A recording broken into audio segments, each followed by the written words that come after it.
म कुनै एउटा जिम्मेवारीमा टाँसिने बित्तिकै के हुन्छ भने पार्टीले कथम कदाचित कहीँनिर गलत गर्यो भने बोल्ने ठाउँ मसँग रहँदैन। तर आज म एउटा स्वतन्त्र व्यक्ति हुँ, पार्टीको सक्रिय सदस्य मात्रै हुँ, पार्टीको म शुभचिन्तक समर्थक मात्रै हुँ भन्दाखेरि मसँग छुट के छ भने पार्टीको विरुद्धमा मैले सार्वजनिक असन्तुष्टि पोख्न पाउँछु। पार्टीको कार्य प्रणालीप्रति मलाई चित्त बुझेन भने म नेतृत्वदेखि लिएर प्रत्येक सँग गएर यो तरिका भएन, यसरी हुँदैन भनेर बोल्न सक्ने मसँग त्यो नैतिकता छ। हो त्यो नैतिकता, त्यो नैतिक बल राख्ने हिसाबले पार्टीमा जाउँ न। आजको आजै मलाई पोस्ट चाहिन्छ, आजको आजै मलाई चाहिँ फलानु पद चाहिन्छ भन्न थाल्ने हो भने त त्यसले त चरित्रमाथि स्वतः शङ्का गर्ने ठाउँ रहन्छ। जस्तै चर्चित सञ्चारकर्मी रवि लामिछाने, गुलमान घिसिङ, सन्दुक रुइत, विजय लामा जस्ता मान्छेहरू पनि राजनीतिमा आउने जस्तो कुरा छ। उहाँहरूलाई राप्रपाले समेट्दा कसो होला? नेपाललाई एउटा राष्ट्रियता र धर्म संस्कृतिको लबिङ गर्ने, त्यसमा काम गर्ने एउटा बलियो राजनीतिक शक्तिको खाँचो छ। अहिलेसम्म हामी असफल हुनुको कारण नै त्यो राजनीतिक शक्ति खडा नभइदिएको कारणले हो। दरबार ढालियो, दरबार ढालिए पछाडि दरबारको स्पेस लिने कुनै त्यो राजनीतिक दल भएन। किन भन्दा सबैको दर्शन, सिद्धान्त, राजनीतिक अभ्यास भनेको राष्ट्रियता र धर्म संस्कृतिलाई पन्छाएर मात्रै भयो क्या, त्यसलाई बिगारेर मात्रै भयो, त्यसलाई जोगाउनु पर्छ, त्यसलाई मूलधारको राजनीतिको चाहिँ के भन्छन् यो आधार बनाउनु पर्छ भन्ने भएन। त त्यो कारणले गर्दाखेरि राप्रपा अहिले त्यस्तो एउटा चाहिँ राजनीतिक शक्तिको रूपमा देखा परेको छ जसलाई राष्ट्रियता र धर्म संस्कृतिको एजेन्डा बोकेर हिँडेको नेपालको बलियो राजनीतिक दल हो, बलियो चाहिँ राजनीतिक शक्ति भनेर हामी स्थापित गर्न सक्ने ठाउँ प्रशस्त छ। त्यो कारणले गर्दा हजुरले अहिले तपाईँले जति पनि व्यक्तित्वहरूको नाम लिनुभएको छ, यदि उहाँहरूले पनि ठ्याक्कै यही पाराले सोच्नु भएको छ र यसरी नै सोच्नु भएको छ भने राप्रपा जतिको राम्रो प्लेटफर्म कहीँ पनि हुँदैन। एउटा स्थान जानेर तपाईँले आमसभा गर्नुभएको छ नि, त्यहाँ त जनता त सीमित हो। तपाईँ गएर आमसभा गरे पनि त्यही जनता आउने हो, अर्को पार्टी गरे पनि त्यही आउने हो, अर्को पार्टी गरेर गएर आमसभा गरे नि त्यही आउने, अर्को कोही गएर आमसभा गरे पनि त्यही आउने हो। पाँचवटा दलले त्यहाँ छुट्टा छुट्टै आमसभा गरे पनि पाँचवटा पृथक जनसमुदाय सुन्न जाने होइन कि त्यही वरिपरिको त्यही जनसमुदाय पाँचवटैको भाषा सुन्न जाने हो। पाँचवटैले के बोल्छन् त भनेर त्यो उसको चाहिँ बोली सुन्नको लागि जाने हो नि त। तर त्यसैलाई मेरो भोट ब्याङ्क भनेर ठान्नु चाहिँ फेरि त्यो भ्रम हो क्या। भोट ब्याङ्क भनेको त तपाईँ जबसम्म तपाईँसँग डाटा हुँदैन नि तबसम्म त्यसलाई भोट ब्याङ्क हो भनेर ग्यारेन्टी गर्न चाहिँ सकिँदैन। कांग्रेस जस्तो माओवादी जस्तो दलहरू एक्लै चुनावमा जान डराएर गठबन्धन बनाएको फ्याक्ट त त्यो हो नि त हैन। अर्कोपट्टि के भयो भन्दाखेरि एमाले र कमल थापाहरूको गठबन्धन बन्यो। उनीहरू पनि जे जस्तो भए पनि एक्लै जान उनीहरूलाई पनि आँट नआएको हो। त्यो दुईटा चाहिँ भीमकाय गठबन्धनहरू देख्दा देख्दै पनि हाम्रो चाहिँ सोचे अनुसारको नतिजा नआउन सक्छ भन्ने जान्दा जान्दै पनि राप्रपाले चाहिँ एक्लै भिड्ने आँट गर्यो नि त। त्यो के हो त भन्दा मेरो सामर्थ्य कति छ भनेर चेक गरेको, त्यसमा उसले राप्रपाले आफ्नो सामर्थ्य पत्ता लगाइसक्यो हैन। स्वतन्त्र भनेर जो आज हामी जितेको अनुहार देख्दैछौँ उनीहरूले बितेको 5 वर्षमा गरेको परिश्रम, बितेको 5 वर्षमा उनीहरूले बनाएका रणनीतिहरू, चालेका कदमहरूको बारेमा तपाईँ हामी अनजान छौँ। त्यसकारणले आज जित्ने बित्तिकै 81 स्वतन्त्रको हुइमा 81 हुइमा आएको होइन क्या। स्वतन्त्र भनेर कसैलाई पब्लिकले यतिकै टीका लागेको होइन नि त। इमानदारिताको चाहिँ माला जपेर तपाईँ चुनाव हारेर चाहिँ संसदमै नपुग्नु कतिको प्रभावकारी होला र बेइमानहरूसँग संगत गरेर तपाईँ चाहिँ संसदमा प्रभावकारी उपस्थिति जनाएर त्यही बेइमानहरूलाई तहलाउनुको लागि त्यहाँ आवाज उठाउन थाल्नु भने त्यो कति प्रभावकारी होला। नमस्कार, लामो समयपछि हामीसँग समसामयिक विषय र जल्दोबल्दो राजनीतिक कुरा गर्नलाई राजनीतिक विश्लेषक, धार्मिक अभियन्ता, सामाजिक अभियन्ता, जल्दोबल्दो योद्धा भनौँ न अभिषेक जोशीजी हुनुहुन्छ। हामी उहाँलाई स्वागत छ। स्वागत छ अभिषेकजी। जय शम्भो। के छ खबर? ठिक छ, एकदम ठिक छ। यो समाचारमा चाहिँ आएन। यो स्थानीय चुनाव अगाडि जहाँ जहाँ लिङ्गेन त्यहाँ त्यहाँ भिड भन्थे क्या। अहिले त त्यो नाम गुमनाम देखिन्छ नि। के भन्न चाहन्छ यसमा? यो चुनाव भर्खरै सकिएको होइन। स्थानीय निकायहरू अब जो जसले जितेका छन् हजुर उनीहरू चाहिँ त्यसमा अब भनौँ आफ्नो जिम्मेवारीमा सक्रिय हुँदै गर्दाखेरिको अवस्था हो। त्यस कारणले अब यो एउटा चाहिँ तुफान आए पछाडिको शान्त समय जस्तो समय हो यो। अब सङ्घीय तुफान आउनुभन्दा अगाडिको शान्त होइन, तुफान आइसके पछाडिको शान्त समय। दुईटा अवस्थामा शान्ति हुन्छ क्या। एउटा आँधी आउनुभन्दा अगाडि एकदम शान्त जस्तो होइन, रुखको पत्ता पनि हल्लेको हुँदैन। अर्को आँधी आएर गइसके पछाडि फेरि एकदम शान्ति छाउँछ कि रुखको पत्ता फेरि हल्लेको हुँदैन नि त। यो आँधी आइसके पछाडिको शान्त अवस्था जस्तो सिचुएसन हो होइन। त यहाँनिर मान्छेहरू भनौँ एक खालको चाहिँ अब छुट्टै मुडमा बसिरहेको अवस्था हो। अब जस्तो सङ्घीय निर्वाचन नजिकै जान्छ, सङ्घीय निर्वाचन नजिकै जाँदाखेरि फेरि 2 महिना 3 महिना अगाडिदेखि माहौल तात्दै जान्छ। त्यस पछाडि फेरि पार्टीका चाहिँ गतिविधिहरू तीव्र हुँदै जान्छन्। तर राप्रपालाई त्यो छुट छैन। राप्रपाले आफ्ना गतिविधिहरूलाई अहिलेदेखि नै तीव्रता दिइहाल्नु पर्ने हो। हजुर, किनभने अरूसँग सङ्गठन धेरै राम्रो सङ्गठन छ, हामीसँग राम्रो सङ्गठनहरू छैन। अरूले पहिलेदेखि एक खालको जनमत तयार पारिराखेका छन्। राप्रपाको जनमत त छ, तर त्यो कुन अवस्थामा छ त भनेर काउन्टिङ गर्न सक्ने, गणना गर्न सक्ने आधार कुनै छैनन्। त्यस कारणले त्यो आधार तयार गर्नुको लागि पनि सक्दो चाँडो पार्टीले चाहिँ समाजमा पसिहाल्नुपर्छ, हस्तक्षेप गरिहाल्नुपर्छ, कार्यक्रमहरूलाई तीव्रता दिइहाल्नुपर्छ। समर्थकहरू कति छन्, सदस्यता लिन चाहने कति छन्, कार्यकर्ता कति छन्, लगायतका चाहिँ एउटा चाहिँ पार्टीको जुन प्राविधिक तथ्याङ्क सङ्कलनको प्राविधिक पाटो हुन्छ त्यसमा चाहिँ गम्भीर भएर संवेदनशील भएर लागिहाल्नुपर्छ। अनि मात्रै निर्वाचनभन्दा 1 महिना अगाडि हाम्रो सिचुएसन के छ त भनेर एउटा क्लियर फिगर नेतृत्वको अगाडि प्रस्तुत गर्न सकिन्छ। होइन भने त स्थानीय निर्वाचनमा जाँदाको जस्तो समर्थन त छ, दुनियाँलाई थाहा छ। हजुर, तर त्यो समर्थन कुन अवस्थामा छ त भनेर एउटा तथ्याङ्क त भएन नि त, डाटामा त भएन। काङ्ग्रेस एमाले माओवादीको बाकस खाली गरिदिनुस् भन्ने कुरामा चाहिँ पुगेन, त्यहाँसम्म पुगेन नि। त्यो यस्तो हुन्छ नि, अब जस्तो अब चाहिँ के हुन्छ भन्दाखेरि मान्छेहरू कसले के बोल्दैछ भन्ने कुरो सुन्नको लागि आउँछन्। एउटा स्थान जानेर तपाईँले आमसभा गर्नुभएको छ नि, त्यहाँ त जनता त सीमित हो। तपाईँ गएर आमसभा गरे पनि त्यही जनता आउने हो, अर्को पार्टी गरे पनि त्यही आउने हो, अर्को पार्टी गएर आमसभा गरे नि त्यही आउने हो, अर्को कोही गएर आमसभा गरे पनि त्यही आउने हो।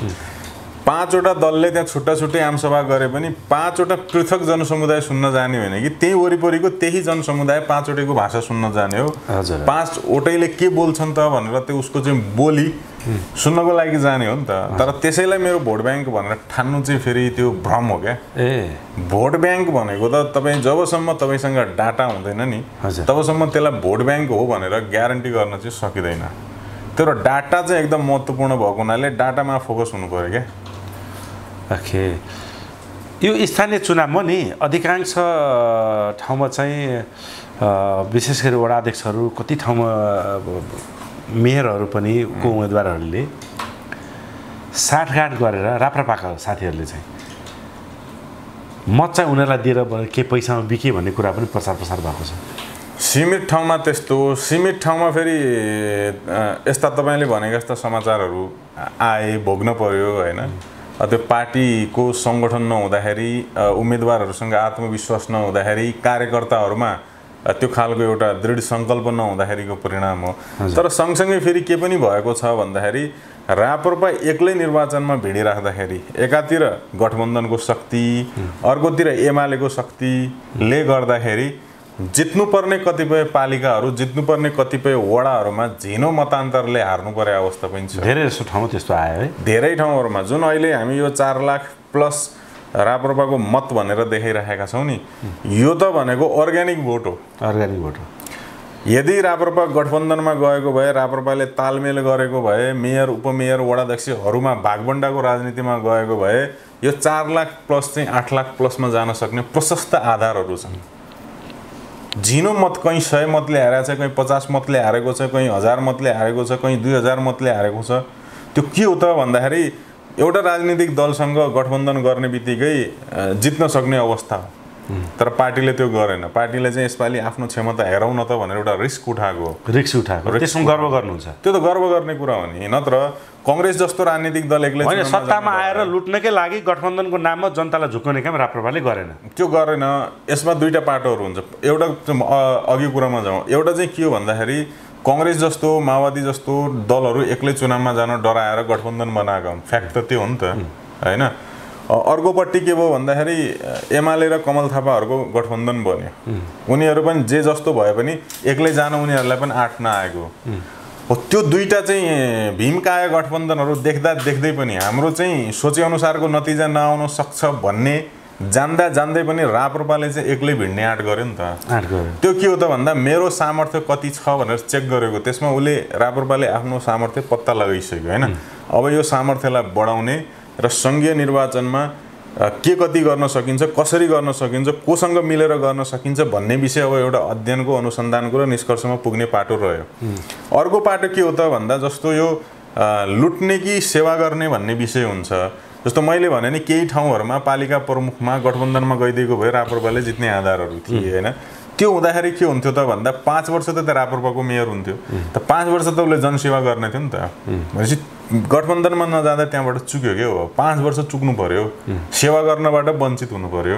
त्यसले के हुने भयो त राप्रपाको पर्फर्मेन्स स्थानीय लेभलमा देखाउनलाई अर्को 5 वर्ष हामीले वेट गर्नुपर्ने अवस्था आउने भयो। त्यो पार्टीको लागि फेरि हानिकारक हुन सक्छ। त यो कारणले गर्दाखेरि चाहिँ भनौँ अब यो गठबन्धनमा नजाँदाखेरि एक खालको फाइदा पनि भएको छ, गठबन्धनमा नजाँदाखेरि फेरि एक खालको घाटा पनि भएको छ। गठबन्धनमा नजाँदाखेरि चाहिँ तपाईँको समग्र मत परिणाम 4 लाख आउँदाखेरि त्यसमा घाटा जस्तो देखिएको होला। तर अब सङ्घीय चुनावमा जनतामा जानलाई त सिल ठाडो गरेर जान पाउने भयो नि त। त्यो फाइदा भयो। मैले घाटा के मानेमा भनेको भन्दाखेरि जस्तो हामी हेटौँडालाई सबसे राम्रो उदाहरणको रूपमा लिन सक्छौँ। त्यहाँ राप्रपाको उम्मेदवार जुन मत सङ्ख्याले हार्नुभयो त्यो भनेको यदि गठबन्धनमा गएको भए त्यसको डबल सहजै प्राप्त हुन सक्ने आधार थियो। भनेको के भन्दा राप्रपाले स्वतः त्यहाँ 2000 मतले जित्न सक्थ्यो यदि गठबन्धनमा गएको भए। तर गठबन्धनमा नजाँदाखेरि के भयो त भन्दा त्यति नै मत सङ्ख्याले हार्नुपर्ने अवस्था आयो। त्यो के हो त भन्दा हेटौँडा उपमहानगरपालिकामा राप्रपाले अहिले जितेको भए 5 वर्ष जनसेवा गरेर एउटा राम्रो चाहिँ इमेज तयार पारेर आउँदो स्थानीय निर्वाचन र यो जुन सङ्घीय आउँदैछ त्यसमा पनि एउटा राम्रो ब्याकग्राउन्ड बनाउन सक्थ्यो। यहाँ राप्रपाले यस्तो काम गर्छ है भन्ने एउटा उदाहरण त्यसले दिन सक्थ्यो। किन उपमहानगर गठबन्धन कोसँग गर्ने के आवश्यक, जस्तै यो स्वतन्त्रको यो लेभलको होइन आउँछ भने त थाहा थिएन त्यतिखेर। स्वतन्त्रको आफ्नो ठाउँमा थियो, गठबन्धनको लागि पनि एउटा भनौँ त्यो माहौल थिएन, के थिएन, आफूलाई पनि जाँच्नुपर्ने। हामीले पटक तपाईँको कारण विभिन्न छन्। तर मैले एउटा चाहिँ उदाहरण दिन खोजेको के हो भन्दाखेरि गठबन्धनमा गएको भए एउटा सम्भावना त्यो देखिन्थ्यो, नजाँदाखेरि त्यो सम्भावना टर्यो। त्यसले के हो त भन्दाखेरि जनसेवा गर्ने सवालमा चाहिँ 5 वर्ष ब्याक हुनु पर्यो मात्र भनेको।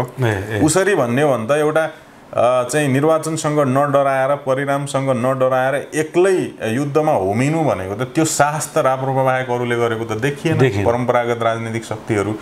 जहाँसम्म स्वतन्त्रहरूको होइमको कुरा छ नि, त्यो के हो त भन्दाखेरि स्वतन्त्र भनेर जो आज हामी जितेको अनुहार देख्दैछौँ उनीहरूले बितेको 5 वर्षमा गरेको परिश्रम, बितेको 5 वर्षमा उनीहरूले बनाएका रणनीतिहरू, चालेका कदमहरूको बारेमा तपाईँ हामी अनजान छौँ।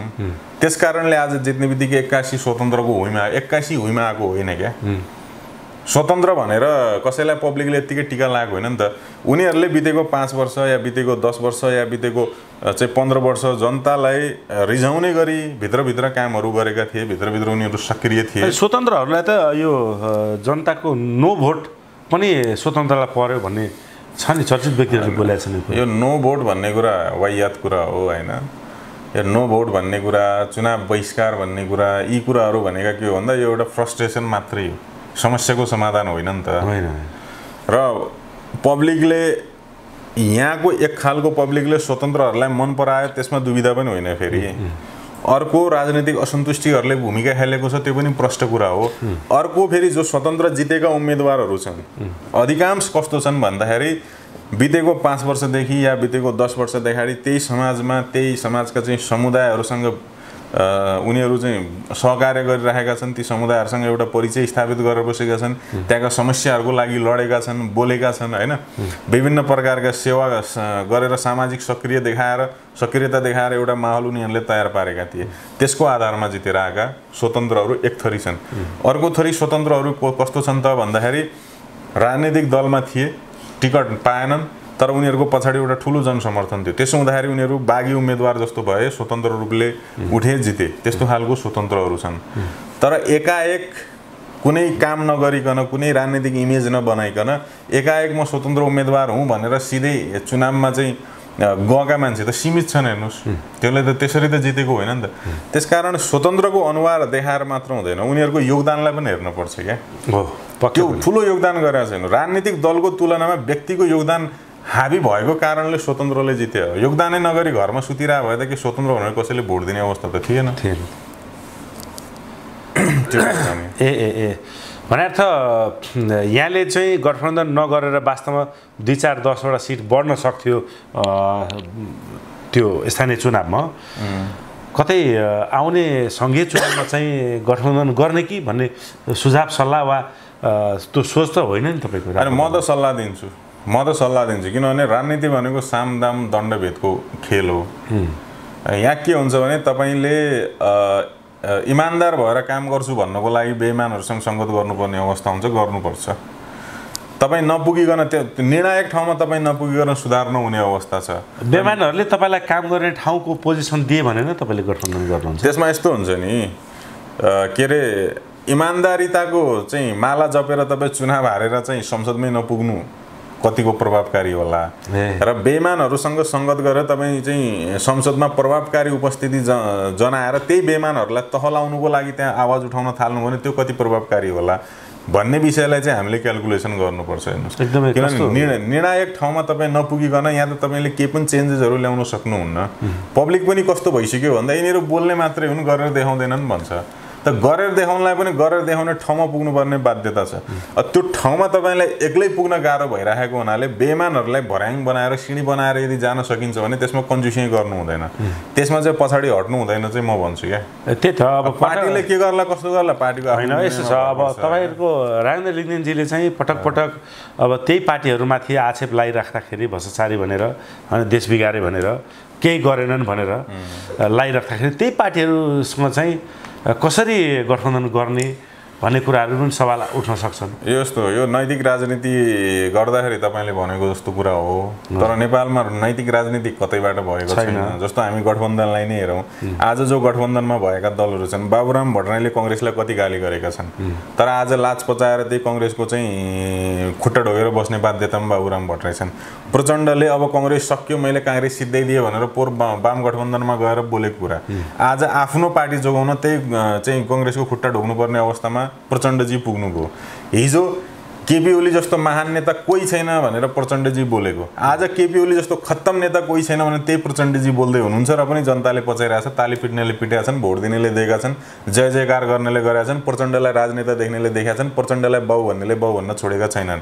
केपी ओलीको पनि कुराकानी त्यही हो। भनेपछि पुरै देशको राजनीति नै भ्रष्ट भइसकेको, आफ्नो लिगभन्दा ट्र्याकभन्दा बाहिर गइसकेको, नैतिकताको नाममा केही पनि नबचेको, सिद्धान्तको दर्शनको नाममा केही पनि नबचेको ठाउँमा राप्रपाले म विशुद्ध निष्ठाको राजनीति गर्छु, नैतिकताको राजनीति गर्छु भनेर हिँडिराख्ने हो भने सत्तामा जानलाई अर्को 15 वर्ष वेट गर्नुपर्ने हुनसक्छ। त्यो 15 वर्षमा देशको हालत के होला, त्यो 15 वर्षमा पार्टीको हालत के होला, त्यो 15 वर्षमा जनमत कतातिर चाहिँ बढारिएर जाला या भनौँ हाम्रो अहिलेको चाहिँ यो संसदीय अभ्यासलाई विदेशी शक्तिले हस्तक्षेप गरेर आफ्नो चाहिँ इसारामा नचाउने अवस्था सिर्जना नगर्ला भनेर भन्न सक्ने ठाउँ छैन। आवाज उठाउनु पर्ने, राजनीतिलाई सपार्नु पर्ने, देशलाई एउटा दिशामा हिँडाउनुको लागि दबाव शक्तिको रूपमा काम गर्नुपर्ने समय नै यही हो क्या। त्यसकारणले यो अवस्थामा ती तमाम चाहिँ उनीहरूको गठबन्धन र राप्रपाको गठबन्धन अलिकति फरक हुन्छ कि अभिषेकजी?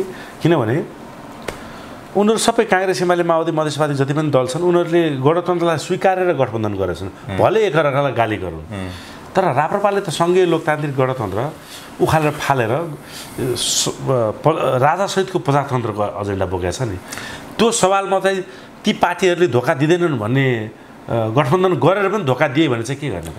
होइन, गठबन्धनमा नेताले धोका दिएर हुँदैन, जनमत आकर्षित गर्ने कुरा हो। जनमत आकर्षित गर्नलाई गठबन्धन एउटा सहज पाटो हुनसक्छ। जस्तो कङ्ग्रेस र माओवादीहरूको गठबन्धन भयो नि, गठबन्धन हुँदाखेरि कङ्ग्रेसीहरूले माओवादीसँग गठबन्धनमा गयो, यो गलत भयो, एक्लै लड्नुपर्छ भने पार्टीमा त ठुलो आवाज उठाएको हो नि त। गगन थापाहरू, शेखर के अरे शशाङ्क कोइरालाहरू सबैले होइन, शेरबहादुर देउवालाई प्रेसर दिएका थिए गठबन्धन तोड्नुपर्छ भने।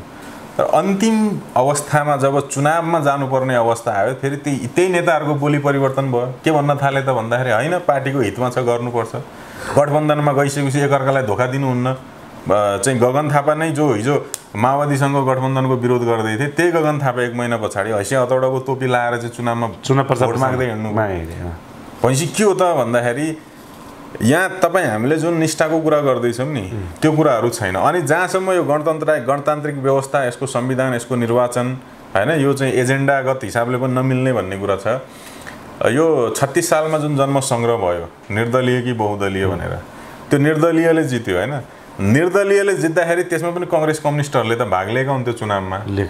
त्यस पछाडिको 10 वर्षको जो पञ्चायती निर्वाचन प्रणाली थियो, व्यक्ति स्वतन्त्र उम्मेदवार जितेर आउने प्रणाली थियो, त्यो व्यक्ति स्वतन्त्र जितेर आउने उम्मेदवार प्रणालीमा पनि कांग्रेसका कम्युनिस्टका मान्छेहरूले त्यसमा भाग लिएका छन्, त्यो चुनावबाट जितेर गएका छन्। त्यहाँबाट चाहिँ के अरे केन्द्रको पञ्चायतमा पुगेका, संसदमा पुगेका छन्, जिल्ला पञ्चायतमा पुगेका छन्, चाहिँ ग्रामीण पञ्चायतमा पुगेका छन् र त्यहाँबाट उनीहरूले आफ्नो सङ्गठनलाई बनाउनुको लागि, आफ्नो मतलाई जनताको बीचमा लिएर जानुको लागि नजानिदो पाराले सक्रिय भूमिका देखाएका थिए हेर्नुहोस्। त त्यसरी उनीहरूले चाहिँ एउटा प्लेटफर्म तयार पारेर र त्यसको लगत्तै 10 वर्ष पछाडि विदेशी शक्तिको सहयोगमा उनीहरूले व्यवस्था चेन्ज गर्न सफल भए। अब आज हामीले पनि गर्नुपर्ने के हो त भन्दा यही संसद, यही संविधान, यही निर्वाचन प्रणाली, यही शासन व्यवस्थालाई टेकेर उनीहरूकै चाहिँ के भन्छ संगत गरेर उनीहरूलाई नै लिएर उनीहरू सँगसँगै हिँडेर उनीहरूकै व्यवस्था ढाल्ने, उनीहरूले ल्याएको संविधान परिवर्तन गर्ने, उनीहरूले बसालेको प्रणाली परिवर्तन गर्नुपर्ने बाध्यता हामीसँग छ। बाध्यता र मौका पनि छ। बाध्यता हो, त्यो बाध्यता नै मौका। अब त हामीसँग त विकल्प जम्मा दुईटा हुने। किनभने एमालेलाई अप्ठ्यारो पारिरहेछन्। एमाले पनि राम्रो जनाधार भएको पार्टी हो। अब एमालेले 60-40 को अवस्थामा भयो भने गठबन्धन गर्दा भयो। त्यो पनि हो। अब त्यो उनीहरूले कसरी मिलाउँछन् आफ्नो ठाउँमा हो हैन। तर के भन्दाखेरि अब स्थानीय मेरो व्यक्तिगत धारणा चाहिँ के भन्दा स्थानीयबाट पाठ सिकेर राप्रपाले आफ्नो समर्थकहरू, आफ्नो मतदाताहरूलाई पनि यो कुरा बुझाउन चाहिँ सक्नुपर्छ। फेरि गठबन्धनमा जानु नभए यिनीहरूले यसै गरी गठबन्धन गरेर चुनाव लडेर कांग्रेसको जनाधार त यति धेरै सिट जित्ने त थिएन नि त। माओवादीकै थिएन हैन। अब त्यो अब उसको थिएन, माधव नेपालको जसपाको त्यो हैसियत होइन, माधव नेपालकै केही नहुन सक्यो, नेकपा यसको त्यो हैसियत होइन। तर राप्रपा भन्दा बढी ल्याए यिनीहरूले माधव नेपालले पनि। भने अर्थ कतै न कतै गठबन्धन नगरेर चुकेको हो। धेरै चाहिँ ठाउँहरुमा जस्तो एउटा उपमहानगरपालिका जित्ने सम्भावना यदि गठबन्धनमा गइदिए भए त्यो उपमहानगरपालिका स्वतः दुईटा जित्थ्यो। एउटा हेटौडा जित्ने रहेछ अनि अर्को नेपालगञ्ज त आफ्नै पहिलेको। नेपालगञ्जमा अलि मत डिफरेन्स धेरै भयो, तर त्यहाँ पनि गठबन्धनमा अनि पहिले जितेको हिसाबले चाहिँ त्यो दिन सक्थ्यो। त्यो दिन सक्थ्यो। त्यसो हुँदा के हुन्थ्यो भन्दाखेरि जस्तो एमालेले उपमहानगर कतै जित्न सकेन, राप्रपाले उपमहानगर जित्दाखेरि एक हिसाबले हेर्ने भने एमाले भन्दा उसको चाहिँ अलिकति बढी लोकप्रियता बढेको जस्तो या उसको हाइट बढेको जस्तो स्वतः देखिन्थ्यो। किनभने विभिन्न कुराहरू हुन्छन् कि यो चाहिँ चुनावी रणनीतिका कुराहरू, त्यसले समाजमा पर्ने परिणामहरू, त्यो विभिन्न कुराहरू हुन्छन् हैन। मत संख्या पनि एकातिर बढेर जान्थ्यो, अर्कोतिर तपाईको पालिकाहरूको संख्या बढ्दाखेरि, तपाईको वडाहरूको संख्या बढ्दाखेरि के हुने उत्साह डबल हुन्थ्यो क्या, डबल उत्साह हुन्थ्यो। त्यसले आउँदो चाहिँ संघीय निर्वाचनको लागि एउटा बुस्टिङ को काम गर्थ्यो त्यसले। अब अहिले के छ त भन्दाखेरि अहिले अलिकति चाहिँ मतदाताहरू हच्किने अवस्था, कम सिट आएको कारण समर्थकहरू अलिकति खुम्चेको अवस्था, स्थानीय समितिहरूमा असन्तुष्टि भइरहेको अवस्था छ। तर यो पनि सिचुएसन बिग्रेको कुरो त होइन। आजैदेखि काम गर्न थाल्यौँ भने आगामी हामीलाई सहज हुन्छ। तर अन्य राजनीतिक दलको जस्तो 1 महिना पछाडि जाउँला या 15 दिन पछाडि जाउँला, निर्वाचनको मुखमा जाउँला भन्न थाल्ने भने त्यसले चाहिँ फेरि बर्बाद गर्छ, त्यसले डुबाउँछ। सँगसँगै अर्को कुरा के पनि हो भने राप्रपाबाट जो संघीय निर्वाचनका चाहिँ आकांक्षीहरू छन्, भोलि यस्तो सिचुएसन आउन सक्छ कि प्रत्यक्षमा जान्न म त समानुपातिकमा बस्छु भन्ने सिचुएसन आउन सक्छ। त पार्टीले पहिले नै के गर्न पर्यो भन्दाखेरि केन्द्रीय सदस्य भएर बसेका त जाऊ, त्यो प्रत्यक्षमै जाऊ भनेर पहिले खटाउनु पर्यो क्या केन्द्रीय सदस्यहरूलाई। किनभने पार्टीको केन्द्रीय सदस्य भएर बस्ने अनि म भोलि समानुपातिकमा जान्छु भने त्यो छुट पार्टीले दिन हुँदैन। पार्टीले चाहिँ जसरी पनि किन समानुपातिकमा जान्छु भन्ने बित्तिकै के हुन्छ भने उसको सामाजिक सक्रियता घट्न सक्छ क्या। तर प्रत्यक्षमै भिड्न पर्छ भने पार्टीले प्रेसर दिएर पठाएपछि त सक्रियता बढाउनु पर्यो। सक्रियता बढाएपछि बल्ल न समाजमा राप्रपाको उपस्थिति, राप्रपाको जनमत, राप्रपाका चाहिँ समर्थक, राप्रपा प्रवेश गर्न चाहनेहरूको संख्या लगायतका कुराहरू, आमसभा गर्ने कुराहरू, र्याली गर्ने कुराहरू, एजेन्डा तय गर्ने कुराहरू जनसम्पर्क बढाउने कुराहरू हैन समाजसँग चाहिँ एउटा प्रत्यक्ष साक्षात्कार गर्ने कुराहरू माहौल तयार हुँदै जाने हो गतिविधि बढ्दै जाने त्यसरी नै जाने हो त भनेपछि अलिकति एउटा राप्रपाले पछिल्लो अवस्थामा लिएको कदमहरूको बारेमा कुरा गरौँ र यहाँको पनि त्यसमा के छ त धारणा जस्तै भटाभट विभागीय प्रमुखहरू तोकिएको छ मान्छेलाई जिम्मेवारीहरू दिएको छ राप्रपाले अभिषेक जोशीलाई नचिनेकै हो भन्ने बजारमा चाहिँ गाईगुई कुरा हुन थालेको छ किनकि एउटा महत्त्वपूर्ण जिम्मेवारी यतिको एउटा समाजमा भिजेको धार्मिक अभियन्ता सामाजिक अभियन्ता र नेपालीहरूले अहिले सर्वाधिक तपाईँको क्षेत्रमा रुचाइएको व्यक्तिलाई चाहिँ दिनुपर्ने जिम्मेवारी नदिन पछि परेको हो कि भन्ने गाउँको कुरा हुन थालेको छ यसमा के छ यहाँको धारणा त्यो अब मान्छे पिच्छेका कुरा हुन्छन् प्रत्येकलाई के हुन्छ भन्दा यो मान्छेको चाहिँ मस्तिष्क छ नि यो मस्तिष्कको विशेषता के हो भन्दा प्रत्येकसँग एउटा एक खाले धारणा हुन्छ क्या तपाईँको सोच र मेरो सोचको बिचमा केही न केही अन्तर हुन्छ त्यस्तै गरी अब मान्छेहरूले ती कुराहरू त्यस्तो खालको एउटा चाहिँ आउन सक्छ हैन एक खालको धारणा आउन सक्छ अब अस्ति स्थानीय निर्वाचनमै जाँदाखेरि पनि कतिपय साथीहरूले यहाँ सङ्घीयमा जानुपर्ने मान्छे स्थानीयमा गयो इमेज बिग्रियो हाइट घट्यो लगायत अनेक कुराहरू गर्नुभएको थियो तर मैले त्यसलाई कहिले पनि नेगेटिभ तरिकाले हेर्दिनँ कुनै पनि कुरालाई तपाईँले नकारात्मक रूपले हेर्ने बित्तिकै तपाईँको आत्मविश्वास घट्छ त्यो आत्मविश्वास घटाउने काम गर्नु हुँदैन भन्छु क्या म चाहिँ सकारात्मक तरिकाले हेर्ने हो मेरो जुन हाइट घट्यो भन्ने कुरा चाहिँ के कुन हाइट थियो र घट्यो भन्ने क्या किनभने ग्राउन्डमा तपाईँलाई समर्थन गर्ने सङ्ख्या कति छ भन्नेले ठुलो माने राख्छ हेर्नुहोस् र त्यो ग्राउन्डमा जब मैले मेरो ठाउँमा एउटा इमेज बनाउन सकेको छैन मेरै ठाउँका मान्छेले मलाई चिन्न सकेका छैनन् भने त्यो क्षेत्रभन्दा बाहिरका चाहिँ करोडौँ मान्छेले चिनेर पनि के उपलब्धि हुन्छ र त यसपालि त्यो स्थानीय निर्वाचन भनेको हो मेरै ठाउँका मान्छेहरूले मलाई चिन्ने एउटा प्लेटफर्म थियो त्यो मैले त्यहाँ आफूलाई चिनाउन पाएँ 25,000 मतदाताको बिचमा अभिषेक जोशी भन्ने मान्छे हाम्रै ठाउँको रहेछ है भन्ने एउटा चाहिँ परेको छ त्यहाँका मान्छेहरूले अब यो पनि चाहिँ भनौँ एउटा उम्मेदवारको रूपमा आयो या यो यस्तो खालको रहेछ भन्ने हैन मलाई चिनेकाहरूले त चिने नै तपाईँको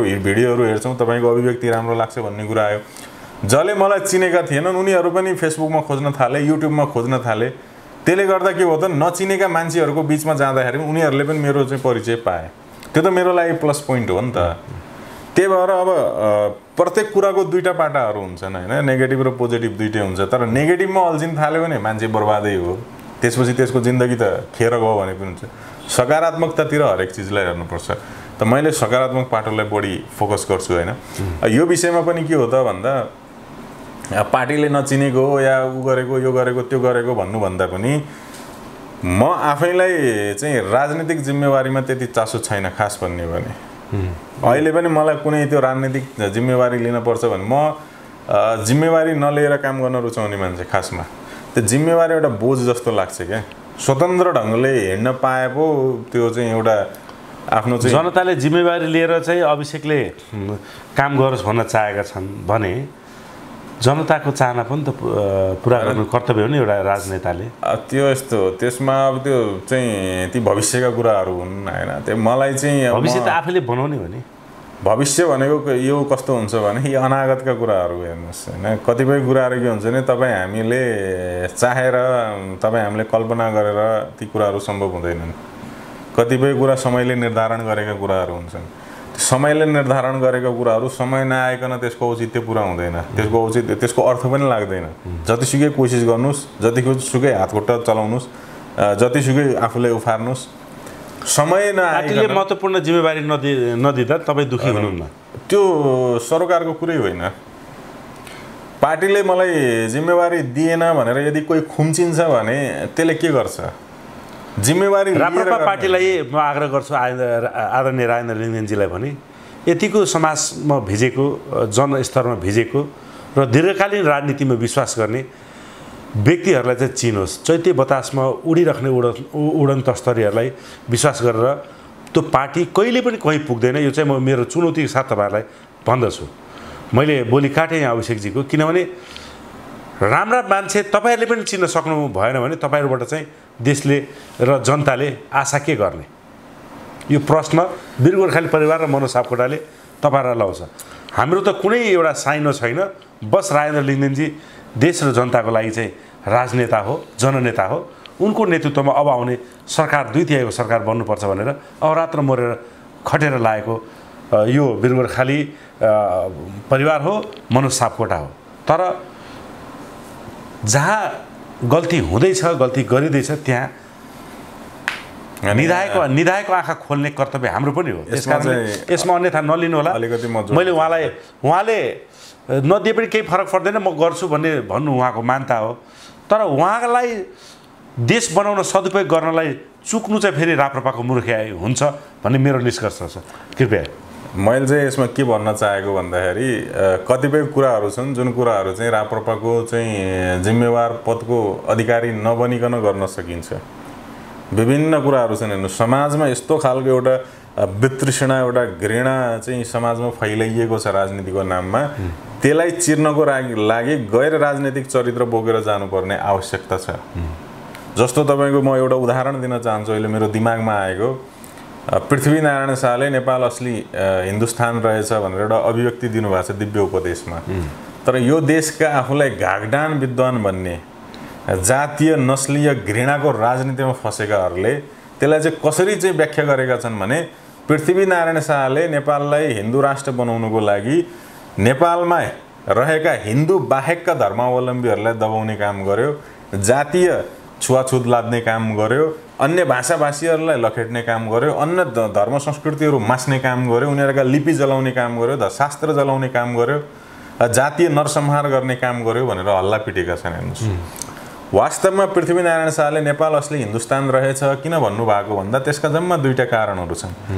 इन्डिया जसलाई पहिल्यैदेखि नै हिन्दुस्तान भनेर चिनिन्थ्यो, त्यो इस्लामको चङ्गुलमा फसिसकेको, इस्लामले त्यसलाई दास बनाइसकेको, त्यस पछाडि इसाईहरूले, अङ्ग्रेजहरूले पनि त्यसलाई दास बनाएर शोषण गरिसकेको, दुईटा अब्राहमिक शक्तिले त्यसलाई शोषण गरिसकेको अवस्था।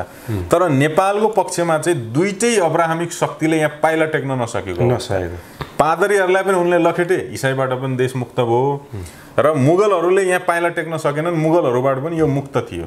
पछि अब्राहमिक शक्तिले यहाँ पाइला टेक्न नसकेको कारणले वास्तविक हिन्दुस्तान त नेपाल रहेछ, इन्डिया त होइन रहेछ। पृथ्वीनारायण शाहले भन्ने हो, उनको सन्दर्भ थियो, त्यो थियो। इन्डियालाई हिन्दुस्तान भनिएको छ, तर खास हिन्दुस्तान नेपाल हो, किनभने नेपालमा चाहिँ यो अब्राहमिकहरू, इसाई र इस्लामको हस्तक्षेप हुन सकेको छैन। आफ्नो परम्परागत धर्म संस्कृतिमा नेपाल अहिलेसम्म जिउँदो छ भन्ने सन्दर्भ उनले बोलेका थिए। तर आफूलाई चाहिँ 21औं शताब्दीका महान र घागडान विद्वान ठान्ने, जातीय नस्लीय घृणाको राजनीतिमा फँसेका चाहिँ सङ्कीर्ण विचार बोकेका तथाकथित डक्टर उपाधि पाएका विद्वान बनाउँदाहरूले जोड दिए कहाँनिर त भन्दाखेरि यिनले त हिन्दू बाहेकलाई नेपालमा बस्नै नदिने रणनीति थियो, हिन्दू बाहेकलाई लखेटे, भाषा मारे, यो गरे त्यो गरे, जातीयता लादे भनेर उल्टो तरिकाले उनको नाममा चाहिँ त्यो गरिदिए। हेर्नुहोस्, यदि पृथ्वीनारायण शाह जातीय राजनीति गर्ने व्यक्ति थिए भने विशेनगरची जस्तो व्यक्तिलाई उनले आफ्नो भित्री सल्लाहकार किन बनाउँथे? मणिराम गाइनी जस्तो मान्छेलाई चाहिँ उनले विश्वास गरेर लजाऊ सबैतिरको जासुसी गर भनेर आफ्नो जासुसको रूपमा किन पठाउँथे? उनले जातीय राजनीति गरेका भए। गुरुङहरू उनका सेनापति थिए, उनको सेनामा थिए। मगरहरू उनका दरबारमा थिए, प्रमुख सेनाहरू थिए गुरुङहरू, हैन? राई लिम्बूहरू उनका चाहिँ सेनामा छन्, तामाङहरू उनको सेनामा छन्। पृथ्वीनारायण शाह स्वयं जन्मको लागि भनेर बौद्ध लामाहरू भुटानदेखि ल्याएर चाहिँ तपाईँको चाहिँ नरभूपाल शाहले गोर्खा दरबारमा चाहिँ अनुष्ठान गरेको भन्ने कुरोहरू छ। हेर्नुहोस्, दार्जिलिङमा तपाईँको चाहिँ लामा गुरुहरूलाई त बौद्ध धर्मावलम्बीहरूलाई त्यो गुठी जग्गा ल गरी खाऊ भनेर त्यहाँ चाहिँ जग्गा दिएको भन्ने कुराहरू छन्। तमाम कुरा मैले ल्याउन खोजेको सन्दर्भ त जसले कहिले पनि त्यो विषयमा चाहिँ राजनीति गरेर त्यसलाई आफ्नो राजनीतिको आधार बनाएन नि, उसैमाथि के भनेर हमला गरियो त भन्दा यो त यस्तो थियो, नस्लीय चाहिँ राजनीति गर्यो, जातीय चाहिँ नरसंहार गर्यो। जातीय नरसंहार भने कि अमेरिकालाई हेर्नुहोस्, क्यानाडालाई हेर्नुहोस्, अस्ट्रेलियालाई हेर्नुहोस्, त्यहाँका मूलवासी खोजेर भेटिँदैन आज, तिनको भाषा खोजेर भेटिँदैन, तिनको संस्कृति खोजेर भेटिँदैन, तिनको धर्म खोजेर भेटिँदैन। यहाँ कुन चाहिँको धर्म लोप भयो त, कुन चाहिँको भाषा लोप भयो, कुन चाहिँको संस्कृति लोप भयो भन्दाखेरि के भयो त भन्दा नेपाल एकीकरण गर्ने व्यक्तिलाई नै यसरी बदनाम गरियो कि नेपाल एकीकरण हुनु भनेको त यो देशका बहुसंख्यक जनताहरूको भाषा संस्कृति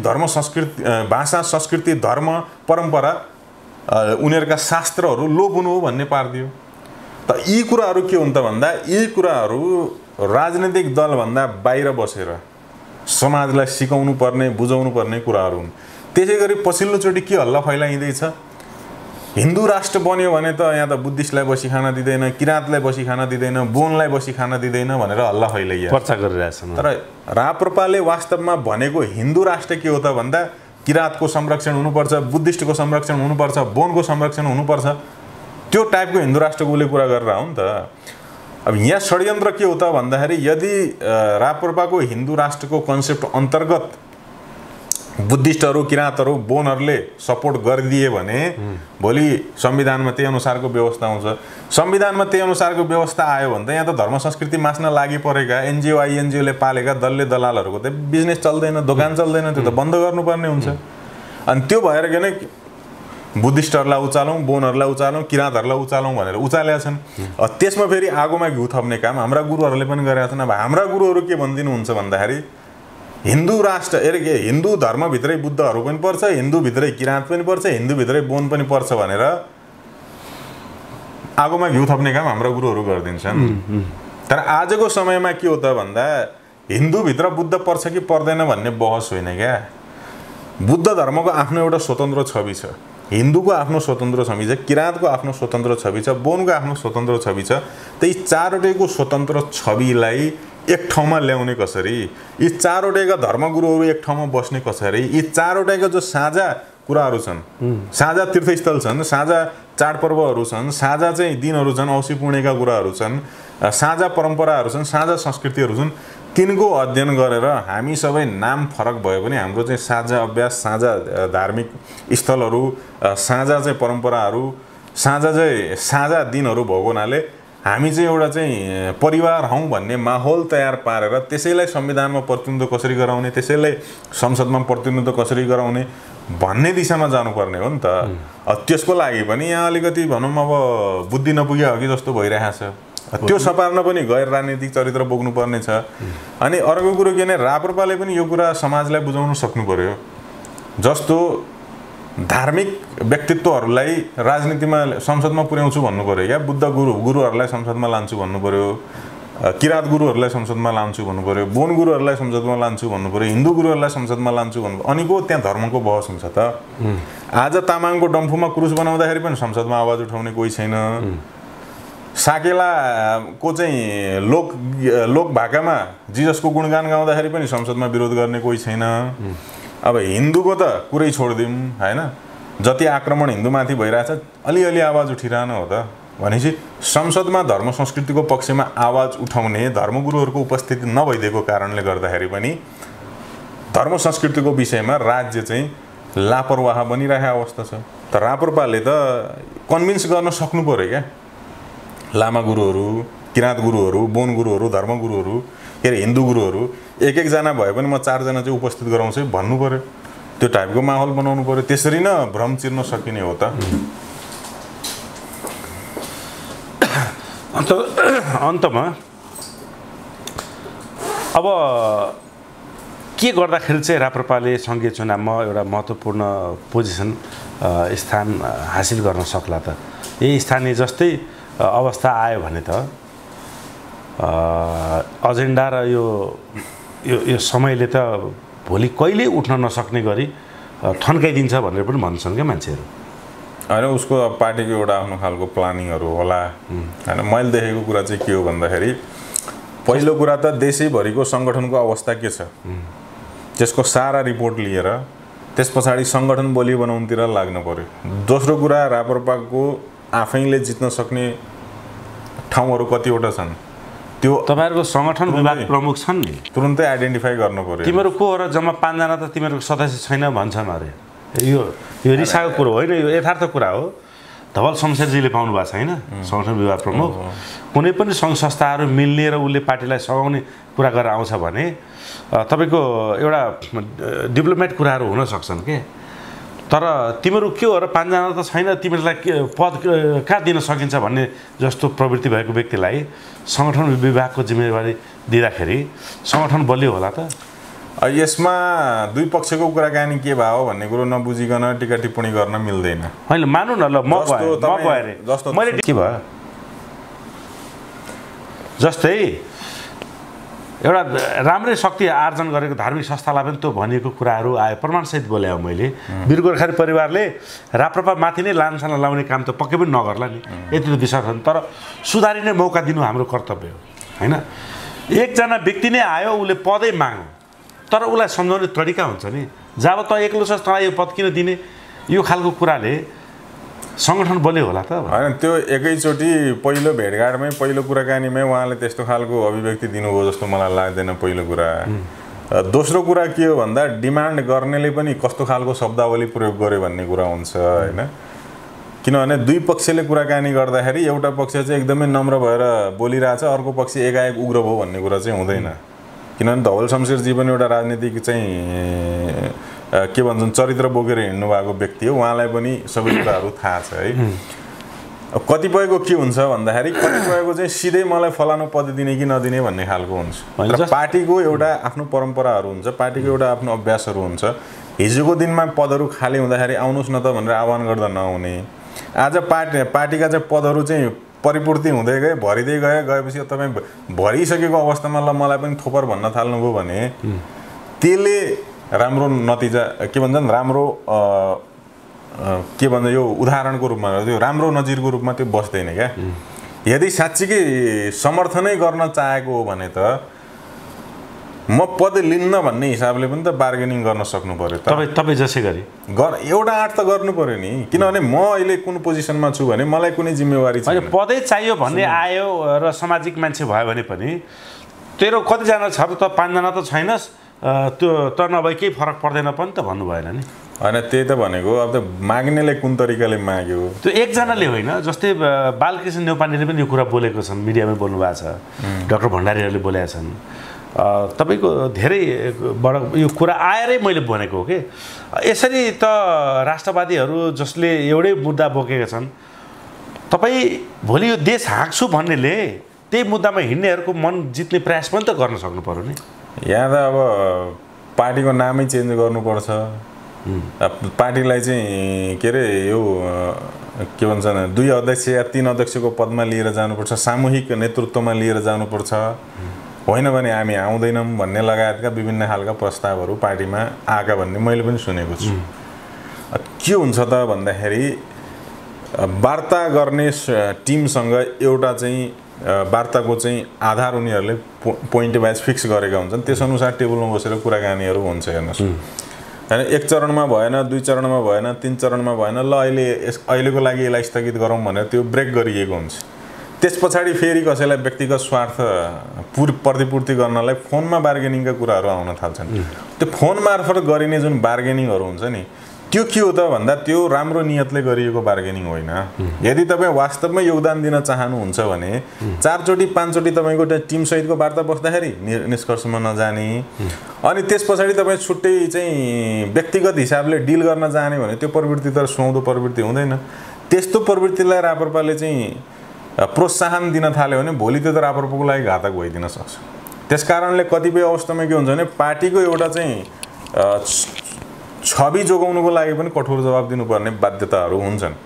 ती के हुन्छ भन्दा त्यसकारण मैले भनेको डिमान्ड गर्नेको प्रवृत्ति, उसको नियत, उसको भाषा के हो भन्ने कुराले पनि जवाफ दिने मान्छेको चाहिँ मेन्टालिटीलाई भर परिरहेको हुन्छ। किनभने मान्छे भनेको देवता त होइन नि त कि एकदमै प्रसन्न, गौतम बुद्ध त होइन नि एकदमै प्रसन्न मुद्दामा बसेर शान्त भएर हरेक चिजको जवाफ दिनलाई।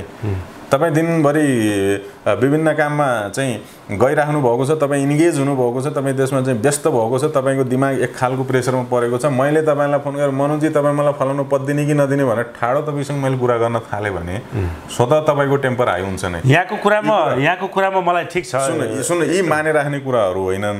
माने राख्ने कुरा के हो त भन्दाखेरि राप्रपालाई धर्म संस्कृति र राष्ट्रियताको विषयमा हामी मजबुत राजनीतिक धार बनाउन चाहन्छौँ कि चाहँदैनौँ।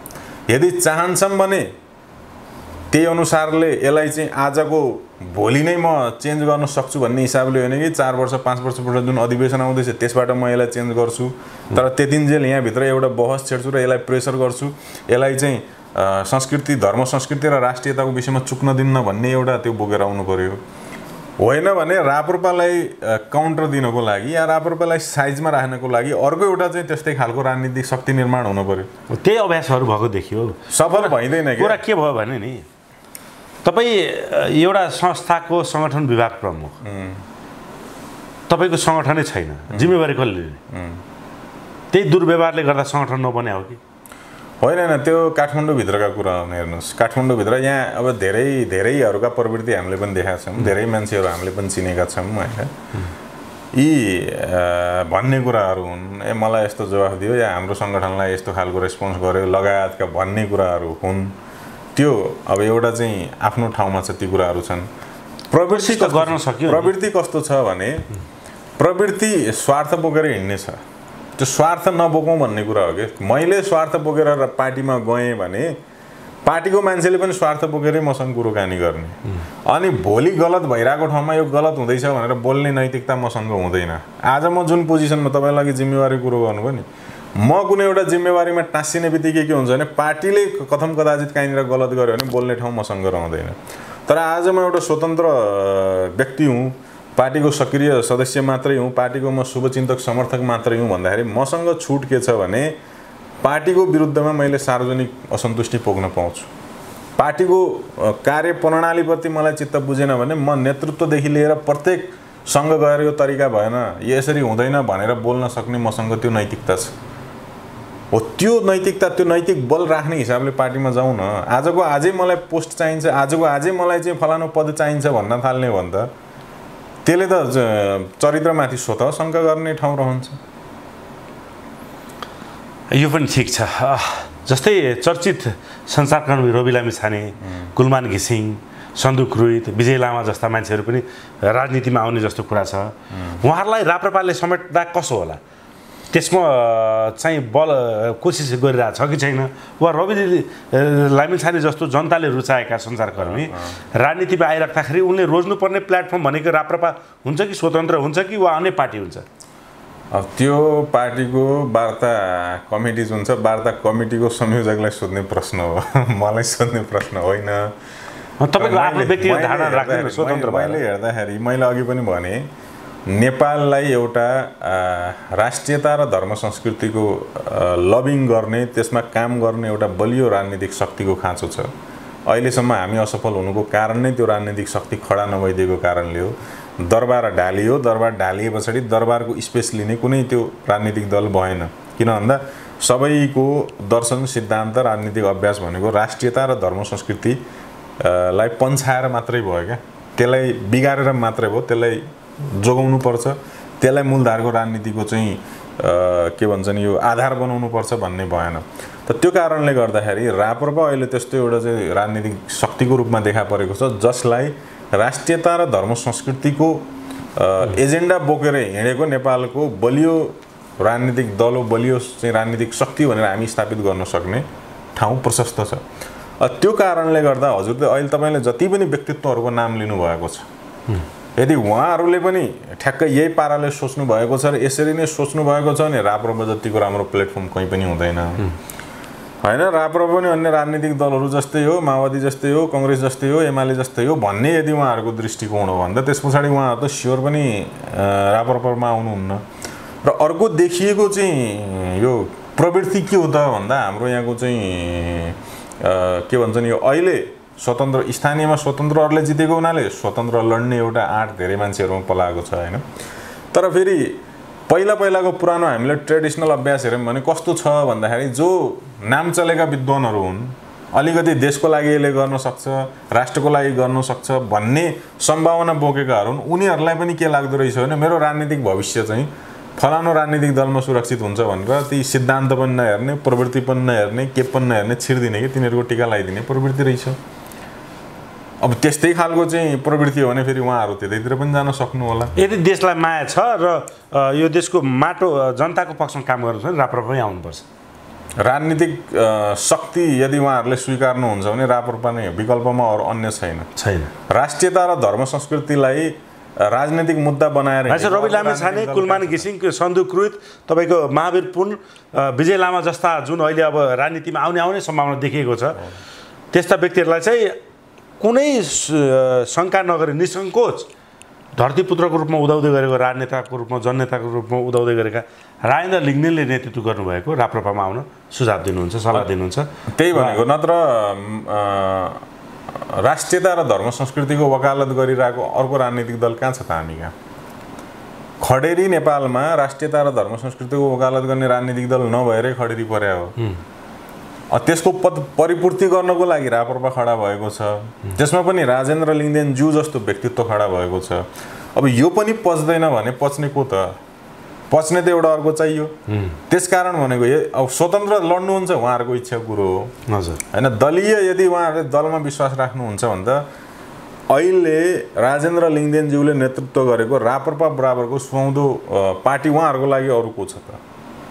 सङ्ख्याको हिसाबले, मतदाताको हिसाबले, चुनाव जित्ने मानसिकताको हिसाबले कङ्ग्रेसमा पनि जान सकियो, एमालेमा पनि जान सकियो। गठबन्धनमा विश्वास गर्नुहुन्छ, कङ्ग्रेसको भुइँ चढेर जित्नुपर्छ भन्ने विश्वास लाग्छ भने माओवादी पनि छिर्न सकियो, जसपा पनि छिर्न सकियो। तर तिनीहरूले नेपाली राष्ट्रियताको विषयमा त कहिले पनि बहस छेड्दैनन्। भ्रष्टाचारको विषयमा उनीहरूको मुखबाट उतातिर छिर्ने भए चाहिँ छिरिसक्थे, निर्विकल्प राप्रपामा आउनु पर्यो। त्यही हो। हस् अभिषेकजी, यो महत्त्वपूर्ण समय र संवादको लागि जय शम्भु। हस्, यहाँलाई पनि धन्यवाद। जय शम्भु।